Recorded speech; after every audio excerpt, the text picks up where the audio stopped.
What if the United States suddenly decided Europe was no longer a major responsibility? Could Europe defend itself, or would decades of reliance leave it vulnerable? What would a realistic, unified European military actually look like, and could it even work? Welcome to Learning Military, your source for strategic insights into global defense. If you're fascinated by military strategy, geopolitics, and defense technology, hit that subscribe button and ring the notification bell. Our mission is to create a smart, informed community, and we'd love to have you be a part of it. If you find this video valuable, drop a super thanks to directly support the channel. So with that, let's dive into what a realistic European military force could actually look like. To understand Europe's future military possibilities, we have to look at the past. In the 1950s, the European defense community was proposed, a fully integrated European army, but fears over sovereignty, especially from France, quickly killed the idea. Ever since, Europe's security has depended on NATO and predominantly American military power. Despite attempts like the EU battle groups in 2007, which were never deployed, Europe has consistently struggled with political unity and operational readiness. Historically, every attempt at European military integration has stumbled on the rocks of sovereignty and national pride. From the failed European defense community in the 1950s to fragmented cooperation during the Balkan conflicts of the 1990s, Europe's nations have typically defaulted to NATO-led and particularly American-led initiatives. This reliance left Europe militarily fragmented, lacking unified doctrines and strategic vision, severely limiting its ability to act independently. Post-Cold War, many European nations significantly reduced their military spending under the assumption that US guarantees and geopolitical stability would hold. While this allowed for social investment and economic recovery, it left many countries ill-prepared for a return to hard security challenges. Defense ministries became bureaucratic silos, procurement timelines dragged on, and readiness atrophied. Strategic culture diverged wildly between nations. Fast forward to today, Europe knows it needs to step up. Programs like PESCO, Permanent Structured Cooperation, have launched over 60 collaborative defense projects aiming to close Europe's capability gaps. Meanwhile, the EU's Strategic Compass, adopted in 2022, aims to create a rapid deployment capacity of 5,000 troops by 2025, ready to deploy in crisis situations independently of NATO or US support. These initiatives mark a serious effort towards realistic European military autonomy. PESCO projects span multiple domains, including joint cyber defense teams, medical evacuation capabilities, and even European-developed armored vehicles. Additionally, the European Defense Fund and Coordinated Defense Reviews, otherwise known as CARD, aim to standardize military equipment and reduce costly duplication across member states. But can these initiatives truly overcome decades of fragmentation? Strategic Compass goes further than past policy frameworks.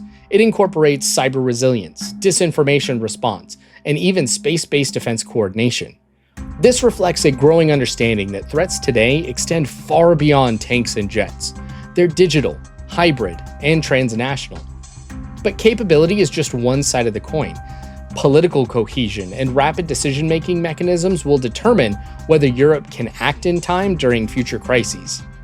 Realistically, a unified European force wouldn't be a single European army, but rather integrated national units capable of quickly assembling into a coherent fighting force. We're talking modular, plug-and-play battle groups, multinational brigades, and an EU central command structure. Operationally, it would emphasize interoperability, standardized equipment, and joint logistics. Think of it like Europe's own version of NATO, but smaller, more flexible, and fully European-led. Such a force would need centralized planning and decision-making structures, perhaps through a strengthened military planning and conduct capability, MPCC, in Brussels. Regular joint exercises and standardized training would help harmonize operational practices and build trust among diverse national units. At scale, Europe would need to address enablers the US currently provides, such as strategic airlift, aerial refueling, advanced ISR, electronic warfare, and missile defense systems. These are multi-year, high-cost investments that must start now if Europe aims to reduce dependency.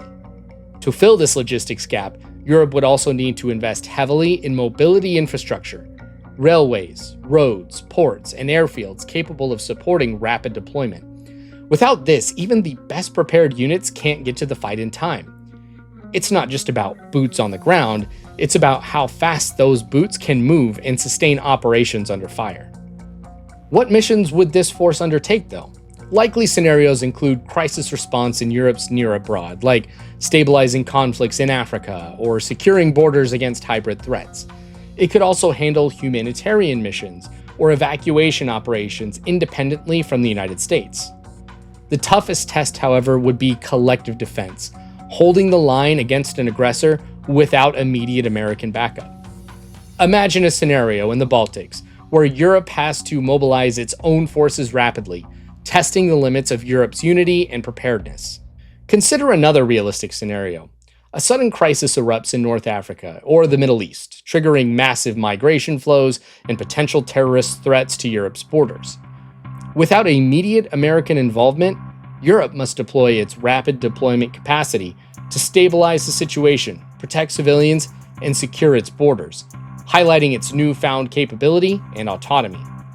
Europe must also prepare for scenarios where the US restricts weapons deliveries or intelligence sharing, placing additional pressure on European nations to secure ISR, logistics, and supply chains. That means building sovereign capabilities in munitions, electronics, and cyber. There's also the ever-present concern of gray zone warfare, cyber attacks, economic pressure, and proxy forces. The European military model must include robust cyber commands, rapid reaction information warfare units, and coordinated homeland defense protocols between police and military. But substantial challenges remain: sovereignty issues, divergent threat perceptions among Eastern and Southern European countries, and deep-seated national military cultures could all derail progress. Funding decision-making processes and populist political movements further complicate creating a cohesive European military force. Overcoming these hurdles requires sustained political will, increased defense budgets, and unprecedented cooperation between EU member states. Moreover, the varied constitutional and legal frameworks in member states, among with skepticism from neutral countries like Austria and Ireland, could hinder rapid deployment decisions. The rise of populist political parties across Europe, often critical of deeper integration, further complicates these challenges. Even if spending reaches 3.5 to 5% of GDP in some countries, translating that into deployable capability takes years. There's also the risk of fragmented procurement, home bias in defense contracts, and critical dependencies on US components and export permissions. Civilian control of the military is also uneven across Europe. Some governments tightly control strategic decision-making, while others grant wide autonomy to military chiefs. Aligning command structures across such a spectrum isn't just hard, it may require treaty-level changes. An essential consideration is how a European military would coexist with NATO. Ideally, it would serve as a complementary European pillar within NATO, enhancing Europe's contributions and capabilities without duplicating efforts. But skeptics worry about potential competition, fragmented command structures, and conflicting strategic priorities. Ensuring effective coordination with NATO is critical to avoid unnecessary duplication and ensure clear operational roles and responsibilities. At the same time, Europe may need to prepare for scenarios where NATO's Article 5 guarantees are weakened or politicized. This could drive the formation of tighter intergovernmental coalitions or a more formal European defense union. A functioning European pillar within NATO could reduce pressures on US forces, enabling Washington to reallocate assets to the Indo-Pacific while still deterring threats in Europe. But for this to work, trust must be mutual, and Europe must prove capable of delivering credible force at speed. The way Europe chooses to structure its future military force speaks volumes about its strategic priorities, unity, and willingness to step out from America's shadow. A unified European military isn't just a strategic ambition, it's becoming a practical necessity. If this deep dive into Europe's defense future was valuable to you, hit that thumbs up. It helps the algorithm know this content matters. And if you're not subscribed yet, what are you waiting for? We deliver strategy, analysis, historical insights, and military breakdowns every week. Drop a super thanks if you'd like to directly support this channel, and comment below.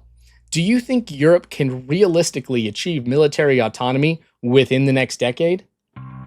This is Learning Military. Until next time, stay informed, stay sharp, and stay ahead. Thanks for watching.